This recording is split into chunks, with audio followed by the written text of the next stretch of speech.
Hello friends, ಬನ್ನಿ ಇವತ್ತಿನ ಆಸೆ ಎಪಿಸೋಡನ್ನು ನೋಡ್ಕೊಂಬರೋಣ. ಈ ಕಡೆ ಮನೋಜ ಚಿಕ್ಕ ಮಗು ಥರ ಬಾಟ್ಲಲ್ಲಿ ಹಾಲು ಕುಡಿಯೋದು, ಜೋಲಿಲಿ ಕುತ್ಕೊಳ್ಳೋದು, ಜೋಲಿಲಿ ಆಡೋದು, ಮತ್ತು ಮಗು ಥರನೇ ಅಳೋದು, ಆ ಥರ ಎಲ್ಲ ಮಾಡ್ತಾ ಇರ್ತಾನೆ. ಮನೆಯವರಿಗೆಲ್ಲ ವಿಚಿತ್ರ ಅನಿಸ್ತಾ ಇರುತ್ತೆ.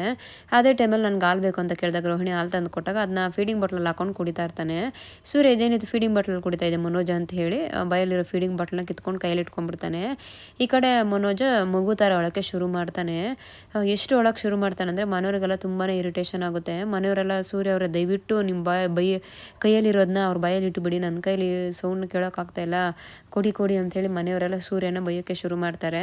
ಸರಿ ಆಯಿತು ಅಂತೇಳಿ ಎತ್ಕೊಂಡೋಗಿ ಬಾಟ್ಲನ್ನ ಬಾಯಲ್ಲಿ ಇಟ್ಟಿದ ತಕ್ಷಣವೇ ಅಳೋದು ನಿಲ್ಲಿಸ್ಬಿಡ್ತಾನೆ. ಈ ಕಡೆ ಮನೆಯವರೆಲ್ಲ ಖುಷಿಯಾಗೋಗ್ತಾರೆ, ಅಯ್ಯೋ ಅಪ್ಪ ಸದ್ಯ ಮಗು ಅಳೋದು ನಿಲ್ಲಿಸ್ತು ಅಂತ ಹೇಳಿ. ಸರಿ ಅಂತೇಳಿ ಮನೋಜ್ ಫೀಡಿಂಗ್ ಬಾಟ್ಲಲ್ಲಿ ಹಾಲು ಕುಡಿಯೋದನ್ನು ನೋಡಿ ಮನೆಯವರೆಲ್ಲ ಶಾಕ್ ಆಗೋಗ್ತಾರೆ. ಇದೇನೇ ಶಾಂತಿ ಇದು, ಶಾಂತಿ ಶಾಂತಿ ಅಂದರೆ ಕೇಳಿಸ್ತಾ ಇದ್ದೀರಿ ಹೇಳ್ರಿ ಅಂದರೆ ಇದೇನು ಶಾಂತಿ ಇದು, ಈ ಥರ ಆಗೋಯ್ತು, ನನ್ನ ಮಗ ನನಗೆ ನಾನು ಸುಳೆ ಅಂತ ಇದ್ದು ಇವಾಗ ನೋಡ್ರಿ ನಿಜವಾಗ್ಲೂ ಕಂದಾಗೋಗ್ಬಿಟ್ಟೈತೆ ಅದು ಅಂತೇಳಿ ಅಂದಾಗ ಗೊತ್ತಿಲ್ಲ ರೀ ಏನಾಯಿತು ಏನು ಅಂತ ನನಗೂ ಗೊತ್ತಾಗ್ತಾ ಇಲ್ಲ ಅಂತೇಳಿ ಅಂತಾರೆ. ಸರಿ ಆಯಿತು ಅಂತ ಹೇಳಿ ರೋಹಿಣಿನ ಕೇಳೋಕ್ಕೆ ಶುರು ಮಾಡ್ತಾರೆ. ರೋಹಿಣಿಯವರೇ ಮೀನಾ ಇದ್ಕೊಂಡು, ರೋಹಿಣಿಯವರೇ ಇದೇನಿದು ನಿಮ್ಮ ಗಂಡ ಈ ಥರ ಎಲ್ಲ ಆಡ್ತಾ ಇದ್ದಾರಾ, ಏನಾಯಿತು ಅಂತ ಕೇಳಿದಾಗ ಶೋರೂಮಲ್ಲಿ ಆಗಂಥ ಇನ್ಸಿಡೆಂಟ್ ಏನಿದೆ ಅದನ್ನ ಹೇಳ್ತಾರೆ. ಆತ ಈ ಥರ ಅಂದರು, ಅದಕ್ಕೋಸ್ಕರ ಇವ್ರು ಈ ಥರ ಆಡ್ತಾ ಇದ್ದಾರೆ ಅಂಥೇಳಿ ಅಂತಾರೆ. ಆ ಥರ ಅಂದ ತಕ್ಷಣವೇ ಮನೆಯವರೆಲ್ಲ ಶಾಕ್ ಆಗೋಗ್ತಾರೆ. ಇದೇನೋ ಇದು ಮನೋಜ, ಇದು ಯಾವಳು ರೋಡಲ್ಲಿ ಹೋಗೋಳು ನಿನಗೆ ಆ ಥರ ಅಂದ ತಕ್ಷಣವೇ ನಿನ್ನ ಮಕ್ಕಳಾಗ್ದಿರ ಆಗೋಗ್ಬಿಡುತ್ತಾ, ನಿನಗೇನು ಅಷ್ಟು ಮಾತ್ರ ಗೊತ್ತಾಗೋದಿಲ್ವಾ ಅಂಥೇಳಿ ಬೈಯೋಕ್ಕೆ ಶುರು ಮಾಡ್ತಾರೆ. ಮನೆಯವರೆಲ್ಲ ತುಂಬಾ ನಗೋಕ್ಕೆ ಶುರು ಮಾಡ್ತಾರೆ. ಯಾರೋ ಒಬ್ಬರು ಹೇಳಿದ್ದಕ್ಕೋಸ್ಕರ ಹಿಂಗೆಲ್ಲ ಮಾಡ್ತೀಯ ಮನೋಜ, ನಿಂದೇ ಆದ ಒಂದು ಸ್ವಂತ ಬುದ್ಧಿ ಇಲ್ವೇನೋ ಅಂತೇಳಿ ಬೈಯೋಕ್ಕೆ ಶುರು ಮಾಡ್ತಾರೆ. ಇಲ್ಲ ನಾನು ಒಂದು ಒಳ್ಳೆ ಡಾಕ್ಟ್ರ್ ಹತ್ರ ಹೋಗಿದ್ದೆ, ಅವ್ರು ಹೇಳಿದ್ದಿದ್ದು ಅಂತೇಳಿ ಅಂತಾನೆ. ಅದು ಸರಿ ಆಯಿತು ಅಂತೇಳಿ ಜೋಲಿ ಆಡಿಸಿ ಬನ್ನಿ ಅಂತೇಳಿ ಅಂತಾರೆ. ಸರಿ ಅಂತೇಳಿ ಸೂರ್ಯ ಅದೇ ಟೈಮ್ಗೆ ಹೋಗಿ ಜೋಲಿನ ಆಡಿಸಿ ನಿಧಾನ ಮಗು ಥರನೇ ಏನು ಕೊಟ್ಟರು ಅಲ್ಲಿ, ವಿಸಿಟಿಂಗ್ ಕಾರ್ಡ್ ಇದೆಯಾ ಏನಿದೆ ಅಂತೆಲ್ಲ ಕೇಳಿಕೊಂಡು, ಬ್ಯಾಗಲ್ಲಿದೆ ಎಲ್ಲ ತೊಗೊಂಬಂದಿದ್ದೀನಿ ನಾನು ಅಂತ ಕೇಳಿಕೊಂಡು ನಿಧಾನಕ್ಕೆ ಬ್ಯಾಗ್ನ ಎತ್ಕೊಂಡು ಬ್ಯಾಗಲ್ಲಿರುವಂತಹ ಒಂದು ವಿಸಿಟಿಂಗ್ ಕಾರ್ಡ್ ಏನಿದೆ ಆ ವಿಸಿಟಿಂಗ್ ಕಾರ್ಡ್ನ ತೊಗೊಂಡು ಕಾಲ್ ಮಾಡ್ತಾನೆ. ಸರಿ ಅಂಥೇಳಿ ಕಾಲ್ ಮಾಡಿ ಅಲ್ಲಿ ಕೇಳೋಕ್ಕೆ ಶುರು ಮಾಡ್ತಾನೆ. ಇದಾದಮೇಲೆ ಈ ಥರ ಹಾಡ್ತಾ ಇದ್ದಾರೆ ನಮ್ಮ ಬ್ರದರು, ಮಗು ಆಡ್ದಂಗೆ ಹಾಡ್ತಾ ಇದ್ದಾರೆ, ಯಾಕೆ ಏನು ಅಂತ ಕೇಳಿದಾಗ ನಿಮಗೆ ಸೀನಿಯರ್ ಡಾಕ್ಟ್ರ್ ಇದ್ದಾರಂತೆ, ಅವ್ರು ನೋಡೋರು ಅಂತ ಅಂದಾಗ, ಸರ್ ಡಾಕ್ಟ್ರ್ ನೋಡೋಕ್ಕೆ ಬಂದಿದ್ದರು, ಆದರೆ ಬೈ ಮಿಸ್ಸಾಗಿ ನಮ್ಮ ತಂದೆನ ಕನ್ಸಲ್ಟ್ ಮಾಡಿದ್ದಾರೆ, ಆದರೆ ನಮ್ಮ ತಂದೆ ಮೆಂಟಲಿ ಪೇಷಂಟ್ ಅವರು ಅಂತ ಹೇಳ್ತಾರೆ. ಈ ಕಡೆ ಸೂರ್ಯ ಶಾಕ್ ಹೋಗ್ತಾನೆ. ಅದು ಹೆಂಗೆ ಸರ್ ಮೆಂಟಲಿ ಪೇಷಂಟ್ ನೀವು ಕುಡಿಸಿದ್ರಿ ಅಂದರೆ, ಇಲ್ಲ ಸರ್ ಅವ್ರು ಮೆಂಟಲಿ ತುಂಬ ಅಪ್ಸೆಟ್ ಆಗಿದ್ದರು, ಅವ್ರನ್ನ ಕನ್ಸಲ್ಟ್ ಮಾಡಿದ್ದಾರೆ ಬೈ ಮಿಸ್ಸಾಗಿ, ಅವ್ರು ಹೇಳ್ದಂಗೆ ಇವ್ರು ಕೇಳಿದ್ದಾರೆ, ಯಾವುದೇ ಕಾರಣಕ್ಕೂ ಅವ್ರು ಹೇಳಿರುವಂತಹ ಒಂದು ಏನು ರೂಲ್ಸ್ ಇದೆ ಅದನ್ನೇನು ಫಾಲೋ ಮಾಡಬೇಡ ಅಂತೇಳಿ ಅಂದಾಗ ಈ ಕಡೆ ಸೂರ್ಯ ತುಂಬ ಜೋರಾಗಿ ನಗೋಕ್ಕೆ ಶುರು ಮಾಡ್ತಾನೆ. ಯಾಕಕ್ಕ ಅಂದ ಹಂಗೆ ನಗ್ತಾ ಇದೆಯಾ ಅಂತೇಳಿ ರಂಗನಾಥ್ ಕೇಳಿದಾಗ, ಅಪ್ಪ ಈ ಥರ ಆಗಿದೆಯಂತೆ ಅಂತೇಳಿ ಅಂತಾನೆ. ಅದಕ್ಕೆ ಶ್ರೀಕೃಷ್ಣ ಪರಮಾತ್ಮ ಇವಂದೇ ಆದ ಒಂದು ಬುದ್ಧಿ ಇಲ್ವಾ ಇವನಿಗೆ, ಏನಕ್ಕೆ ಓದಿರೋದು ಇವನು ಡಿಗ್ರಿ ಅಂತ ಹೇಳಿ, ಶಾಂತಿ ಎತ್ತೋದೆತ್ತೆ ಅದು ಏನು ಮಗುನ ಎತ್ಬಿಟ್ಟೆ ಕಣೆ ನೀನು ಅಂತೇಳಿ ಶಾಂತಿನೇ ಬೈಯೋಕ್ಕೆ ಶುರು ಮಾಡ್ತಾನೆ ರಂಗನಾಥ್. ಈ ಕಡೆ ಶಾಂತಿಗೆ ತುಂಬಾ ಕೋಪ ಬಂದ್ಬಿಡುತ್ತೆ, ಏನು ಮಾಡ್ಬೇಕಂತ ಗೊತ್ತಾಗೋದೇ ಇಲ್ಲ. ಈ ಕಡೆ ಅಲ್ಲ ಕಣೋ ಮನೋಜ, ನಿನಗೇನು ಅಷ್ಟು ಮಾತ್ರ ಗೊತ್ತಾಗೋದಿಲ್ವೇನೋ ಅಂದಾಗ, ಇಲ್ಲ ಅವ್ರು ತುಂಬ ಫೇಮಸ್ ಡಾಕ್ಟ್ರು, ಅವ್ರು ಹೇಳಿದ್ದೇನೆ ನಿಜ ಆಗೇ ಆಗುತ್ತೆ ಅಂತೇಳಿ ಅಂತಾರೆ. ಈ ಕಡೆ ಶಾಂತಿಗೆ ತುಂಬಾ ಕೋಪ ಬಂದು ಮನೋಜನ ಹೊಡೆಯೋಕ್ಕೆ ಶುರು ಮಾಡ್ತಾರೆ. ನಾನು ಮಾನ ಮರ್ಯಾದೆ ತೆಗೆದ್ಬಿಟ್ಟು ಎಲ್ಲರ ಮುಂದೆ ನಿಂಗೇನು ಅಷ್ಟು ಮಾತ್ರ ಗೊತ್ತಾಗೋದಿಲ್ವ, ಗೂಬೆ ತೊಗೊಂಬಂದು ಅಂತೇಳಿ ಬೈಯೋಕ್ಕೆ ಶುರು ಮಾಡ್ತಾಳೆ. ಪಕ್ಕದಲ್ಲಿರೋರೆಲ್ಲ ನಗೋಕ್ಕೆ ಶುರು ಮಾಡ್ತಾರೆ. ಏನಕ್ಕೆ ಓದಿರೋದು ನೀನು, ನಿನಗೇನು ಅಷ್ಟು ಮಾತ್ರ ಗೊತ್ತಾಗೋದಿಲ್ವ ಅಂತೇಳಿ ಶಾಂತಿ ಬೈತಾಳೆ.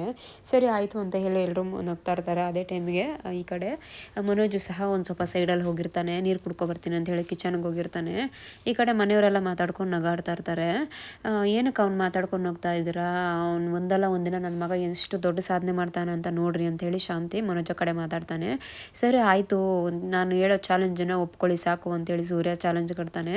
ಸರಿ ಆಯಿತು, ಅದೇ ಚಾಲೆಂಜು ಹೇಳೋ ನೋಡೋಣ ಅಂತೇಳಿ ಅಂತಾರೆ. ಈ ಕಡೆ ಮೀನಾ ಬೇಡ ಅಂದ್ರೂ ಸುಮ್ಮನಿರಿ ಚೆನ್ನಾಗಿರುತ್ತೆ ಅಂತೇಳಿ ಶ್ರುತಿ ಸುಮ್ಮನೆ ಇರಿ ಅಂತ ಹೇಳ್ತಾಳೆ.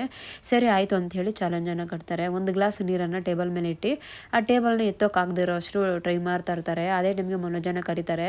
ಈ ಗ್ಲಾಸಲ್ಲಿರೋ ನೀರನ್ನ ಎತ್ತೋಕ್ಕಾಗ್ತಾರೆ, ನಮ್ಮ ಕೈಲಿ ತುಂಬಾ ಕಷ್ಟ ಆಗ್ತಾಯಿದೆ, ನಾವು ಯಾರೇ ಎತ್ತಿ ಟ್ರೈ ಮಾಡಿದ್ರೂ ಆಗ್ತಾನೆ ಇಲ್ಲ, ಅದೆಷ್ಟು ಎಳೆದ್ರೂ ನಮ್ಮ ಕೈಲೂ ಆಗ್ತಾನೆ ಇಲ್ಲ, ಬರ್ತಾನೆ ಇಲ್ಲ ಅಂತ ಹೇಳಿ ಅವನ ಮುಂದೆ ನಾಟಕನ ಮಾಡ್ತಾರೆ. ಸರಿ ಆಯ್ತು ಇಡ್ರಿ, ನಾನೇ ಎತ್ಕೊಡ್ತೀನಿ, ನೀವು ಯಾಕೆ ತಲೆ ಕೆಡಿಸ್ಕೊತೀರ, ನಾನಿಲ್ಲ ಅಂತೇಳಿ ಜೈ ಬಜರಂಗಿ ಅಂತೇಳಿ ಆ ಗ್ಲಾಸನ್ನು ಜೋರಾಗಿ ಎಳೆಯೋಕೆ ಹೋಗ್ತಾನೆ. ಜೋರಾಗಿ ಎಳೆಯೋಕೆ ಹೋದಾಗ ಕೆಳಗಡೆ ಬಿದ್ದೋಗ್ತಾನೆ. ಅಮ್ಮಮ್ಮ ನೋಡಮ್ಮ ನಾನು ಇವ್ರು ಹೆಂಗೆ ಆಡ್ಕೊತಾ ಇದ್ದಾರೆ ಅಂತೇಳಿ ಹೇಳ್ತಾನೆ.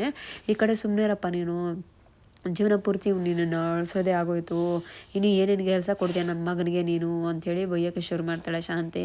ಈ ಕಡೆ ಮನೆಯವರೆಲ್ಲನೂ ನೋಡಿ ಮನೋಜನ ನೋಡಿ ನಗ್ತಾ ಇರ್ತಾರೆ. ಸರಿ ಆಯಿತು ಅಂತೇಳಿ ಈ ಕಡೆ ಮನೋಜ ರೂಮ್ಗೆ ಹೋಗ್ತಾನೆ. ಅಯ್ಯೋ ನನಗೆ ಬೆನ್ನೆಲ್ಲ ನೋವ್ತಾ ಇದೆ ಅಂದಾಗ, ಯಾಕ್ರಿ ಏನಾಯಿತು ಅಂದಾಗ, ಹಾಲಲ್ಲಿ ನೀರಿತ್ತು, ನೀರು ಮೇಲೆ ಕಾಲು ಜಾರಿ ಬಿದ್ದುಬಿಟ್ಟೆ ಅಂತೇಳಿ ಅಂತಾರೆ.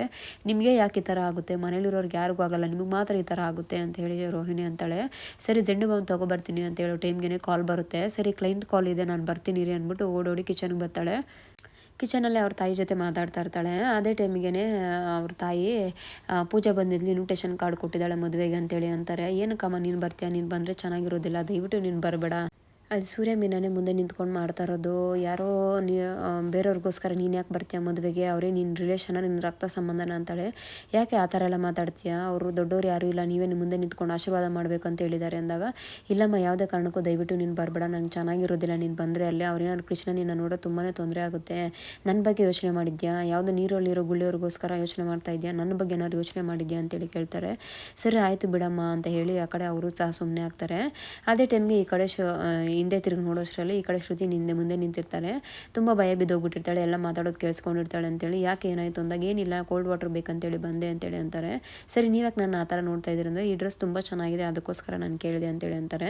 ಹೌದು ತುಂಬ ದಿವಸ ಆಯ್ತು ಇದನ್ನು ತೊಗೊಂಡು, ಆ ಹೊಸ ಡ್ರೆಸ್ ಅಲ್ಲ ಇದು, ತುಂಬ ಹಳೇದೆ, ಈಗ ನೋಡ್ತಾ ಇದ್ದೀರಾ ಅಂದಾಗ, ಹೌದು ಡ್ರೆಸ್ ತುಂಬ ಚೆನ್ನಾಗಿದೆ ಅಂತೇಳಿ ಈ ಕಡೆ ಅಂತಾರೆ. ಸರಿ ಆಯಿತು ಕೋಲ್ಡ್ ವಾಟರ್ ಫ್ರಿಜ್ಜಲ್ಲಿದೆ ಅಂದಾಗ, ಓಕೆ ಅಂತೇಳಿ ಕೋಲ್ಡ್ ವಾಟರ್ನ ಫ್ರಿಜ್ಜಲ್ಲಿ ಇರೋದನ್ನ ತೊಗೊಂಡು ಶ್ರುತಿ ಹೊರಡ್ತಾಳೆ. ಈ ಕಡೆ ಸೂರ್ಯ ಮದುವೆಗೆ ಬಂದಿರ್ತಾನೆ, ಹುಡುಗನಿಗೆಲ್ಲ ರೆಡಿ ಮಾಡ್ತಾ ಇರ್ತಾನೆ, ಪೇಟ ಎಲ್ಲ ಹಾಕಿ. ಕೊನೆಗೂ ನೀನು ಮಿಸ್ಟರ್ ಆಗ್ತಾ ಇದೆಯಪ್ಪ ಅಂತೇಳಿ ಸೂರ್ಯ ರೇಗಿಸ್ತಾ ಇರ್ತಾನೆ. ಈ ಕಡೆ ನೀನು ಯಾವಾಗ ಮದುವೆ ಮಾಡ್ಕೊಳ್ಳೋದು ಅಂತೇಳಿ ಸೂರ್ಯ ಫ್ರೆಂಡ್ನ ಪಕ್ಕದಲ್ಲಿರೋನ್ನ ಮಾತಾಡಿಸ್ಕೊಂಡು ನಗ್ತಾ ಇರ್ತಾರೆ. ಅದೇ ಟೈಮ್ಗೆ ಈ ಕಡೆ ಪೂಜಾನು ಸಹ ಈ ಕಡೆ ಮದುವೆಗೆ ರೆಡಿ ಆಗ್ತಾ ಇರ್ತಾಳೆ. ಈ ಕಡೆ ಒಂದು ಆಂಟಿ ಬಂದು, ಹೆಂಗೋ ಪ್ರೀತಿ ಮಾಡಿರೋರನ್ನ ಮದುವೆ ಆಗ್ತಾ ಇದೆಯಮ್ಮ, ತುಂಬ ಅದೃಷ್ಟ ಅಂತ, ನೀನು ಜೀವನ ಪೂರ್ತಿ ಹೀಗೆ ಜೊತೆಯಾಗಿರಿ, ಚೆನ್ನಾಗಿರಿ ಅಂತೇಳಿ ಆಶೀರ್ವಾದ ಮಾಡ್ತಾರೆ.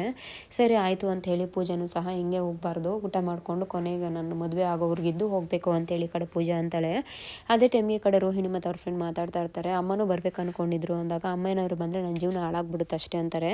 ಯಾಕೆ 4 ಗೋಡೆ ಮಧ್ಯೆ ಇರಬೇಕು ಅಂತ ಅನ್ಕೊಂತೀಯ, ಅವರು ಆಚೆ ಬರ್ಬೇಕಂತ ಇರಲ್ವ ಅಂದಾಗ, ಅವ್ರು ಮಾಡಿರೋ ಕರ್ಮ, ನಮ್ಮಪ್ಪ ನಮ್ಮಮ್ಮ ನನಗೆ ಮಾಡಿರೋ ಪಾಪ ಅವ್ರಿಗೆ ಈ ಥರ ಕಾಡ್ತಾ ಇದೆ ಅಷ್ಟೇ, ನಾನೇನು ಮಾಡೋಕ್ಕಾಗಲ್ಲ, ಅವ್ರೇನಾದ್ರು ಬಂದರೆ ನನಗೆ ತೊಂದರೆ ಆಗುತ್ತೆ, ಸೂರ್ಯ ಮೀನವರೆಲ್ಲ ಇರ್ತಾರೆ ಅಂತೇಳಿ ಅಂತಾರೆ. ಆದರೆ ಇನ್ನೂ ಎಷ್ಟು ದಿನ ಈ ಥರ ಮಾಡಬೇಕಂದಾಗ, ಏನು ಮಾಡೋಕ್ಕಾಗಲ್ಲ, ನನ್ನ ಜೀವನ ಸೆಟ್ಲ್ ಆಗೋವ್ರಿಗೆ ಇದೇ ರೀತಿಯೇ, ನನ್ನ ಕೈಲಿ ಬೇರೆ ಏನಾಗುತ್ತೆ ಹೇಳು ಅಂತೇಳಿ ಈ ಕಡೆ ರೋಹಿಣಿ ಮತ್ತು ಅವ್ರ ಫ್ರೆಂಡು ಮಾತಾಡ್ತಾ ಇರ್ತಾರೆ. ಅಲ್ಲಿ ಇವತ್ತಿನ ಎಪಿಸೋಡ್ ಕಂಪ್ಲೀಟ್ ಆಗುತ್ತೆ. ಮುಂದಿನ ಎಪಿಸೋಡಲ್ಲಿ ಸೂರ್ಯ ಮೀನವರಲ್ಲಿ ಅವರ ತಾಯಿ ಮತ್ತು ಕೃಷ್ಣ ನೋಡಿ ಏನು ಪ್ರಾಬ್ಲಮ್ ಆಗುತ್ತೆ ಅನ್ನೋದನ್ನು ನೆಕ್ಸ್ಟ್ ಎಪಿಸೋಡ್ ಮೀಟ್ ಮಾಡೋಣ. ಆದಷ್ಟು ನನ್ನ ವೀಡಿಯೋಸ್ ಇಷ್ಟ ಆದರೆ ದಯವಿಟ್ಟು ಸಬ್ಸ್ಕ್ರೈಬ್